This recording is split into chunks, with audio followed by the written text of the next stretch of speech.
Today, we will discuss Laravel and Python.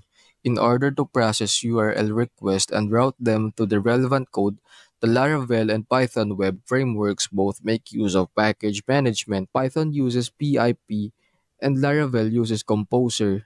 Installing and managing dependencies is aided by these tools. Now let's examine the main features of these two platforms. Laravel. This is a framework for PHP web applications.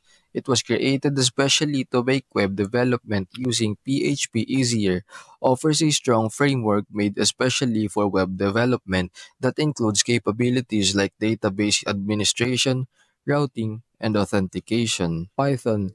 This programming language is all-purpose, web development, data science, machine learning, and many other field use. It's because of its great versatility can be applied to web development using frameworks that provide comparable features such as Flask and Django. All in all, routing techniques are provided by the Python and Laravel web frameworks to process URL requests and route them to the relevant code.